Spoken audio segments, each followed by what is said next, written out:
Hey YouTube, hey subscribers, thanks for tuning in. I wanted to bring you this quick video to show you an example of how narcissists really don't get it. Part of the frustration that we feel in dealing with narcissists is that we believe that they actually do. So we believe that they are either pretending or acting like they don't truly understand. But guys, I really don't think that they do. Some of them do. Some of them are very aware of what they do. They'll even confess that. But the lower you get on the spectrum, the more clueless they seem to become. It doesn't stop them from being narcissists. They're just lower level narcissists. So I actually had the opportunity to have a text message conversation with one yesterday. And it was the strangest exchange, but it was so perfect that I had to make this video and share it with you guys. Because if it weren't here right in front of me, and if I didn't have this conversation, I wouldn't believe that it happened. I wouldn't believe people actually out there in the world still think this way. So here we go. Now, I haven't spoken to this lower level narcissist in quite a few months. She just pops in and out randomly and says things like this. My coworker told me I couldn't use her vacuum because she doesn't loan it out. She left for the day and I'm using it now. So I responded to her, she's gonna beat your ass, because she probably is. She writes back, LOL, what she doesn't know won't hurt her. I replied, okay, ... and then I just left the conversation at that. Well, she writes back about an hour later with a screenshot of the conversation she's having with the person whose vacuum cleaner she's taken or used without permission. And that screenshot reads, why don't you loan out your vacuum? Did you have a bad experience? So she just texts the person whose vacuum she used without permission to ask her why she doesn't loan it out and if she had a bad experience. That person writes back, yes, I had one up there and someone borrowed it and broke it and put it back up there. Then it pissed me off so badly that I just bring it for my use only. People are mean and hateful. I will let you use it tomorrow though. So I replied to her, she's going to know and I would be so mad. She writes back, how would she know? So never mind the I would be so mad part, or she never took the time to say, well, why would you be mad? She wrote, how would she know? So I made a video a couple months ago called The Evil Idiot. You really should check it out.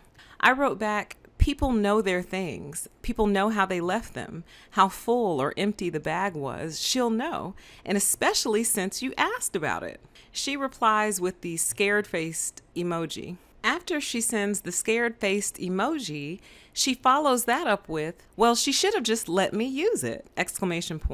And then, guys, at that point is when I realized that we were in the process of a teachable moment. Now, this individual who I'm texting back and forth with is in her 30s. So she certainly should know better and shouldn't have to have this conversation at this point in life.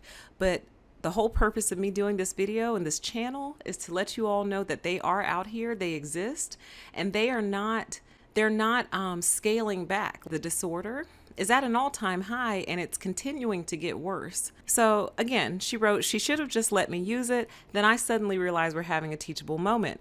I wrote her back, she doesn't have to. That's her stuff. She wrote me back, LOL. Come on, girl, you're supposed to share. We learned that in first grade.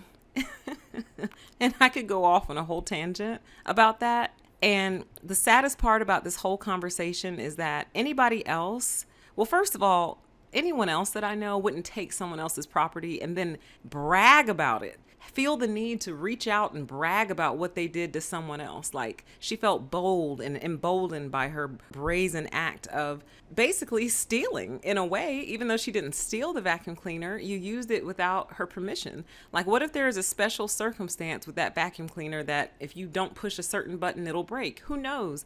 She told everyone, this is mine, it's not for public use, and we have a right to respect that boundary. But this individual did not. So anyway, we learned that in first grade. Okay. So then I wrote back, you don't have to share anything you don't want to. That's called consent! !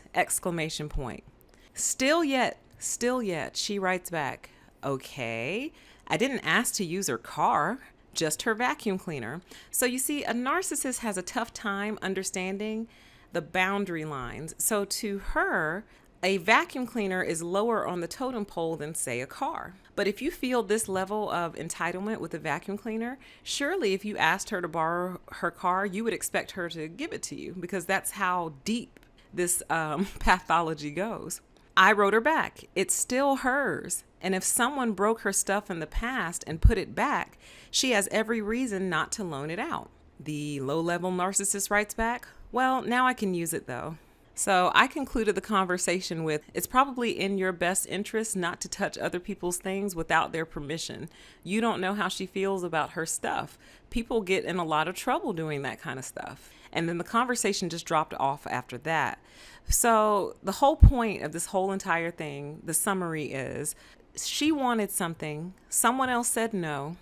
So she took it and was boasting about what she took behind this person's back. But then the pathology runs so deep that she actually reached out to the person whose property she violated to ask them why they don't loan out their property.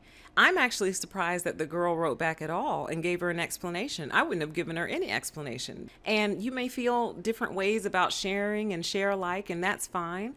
But the bottom line is you have to respect people's boundaries, especially at work. Especially at work. You have to respect people's boundaries, period, but you really have to respect them at work. And this individual doesn't know it, but the respect level I have for her has dropped off. It's in the negatives now. So it was never really that high. But now it's actually dipped into the negatives, because now my thought process is, if I invite you over to my home and you see something you want, and I say, well, no, that's mine. If I get up and go to the restroom, are you going to take it when I go to the bathroom because you wanted it? And that's how narcissists think. When they can't get what they want, they just take it and they call it winning. So I actually had a different conversation on a comment board a couple weeks ago, and it was about consent. We were talking about consent, arguing really. And I said, so when you go in and take something that doesn't belong to you, you call that what? And they said winning. So this is how narcissists think. They see something they want. They would very much appreciate it if you would just hand it over. It would make life a lot easier for them. But since you won't hand it over, they'll just take it. And this is why we have so many problems in the world. We have quite a high number of narcissists running loose in our society. They're gaining positions of influence and power, but they're also just your lower level narcissist in your local office, stealing and using your things behind your back and then attempting to brag to their friends about their great escapade or their great adventure. It left such a sour taste in my mouth, this whole entire conversation. So I thought I would share this with you guys so you will know and just see kind of a real life example that happened very recently of a lower level narcissist. And again, they're still narcissists. She's just more of the irritating, annoying type. And I've shared that before in other videos. So they're out here. So watch your things, guard your things. Don't leave out things that you value around these people, because if they want it and you deny it from them, they'll take it. And this is what we're dealing with. But the more we build awareness, the more we are able to plan and prepare. I hope everyone's doing great. I hope anyone affected by the recent weather-related events across the country and world, I hope you are recovering well. I hope you and yours are doing okay. And I hope you get your feet back on solid ground very soon. Take care, you guys. And as always, I grant you the permission to exist. Bye-bye.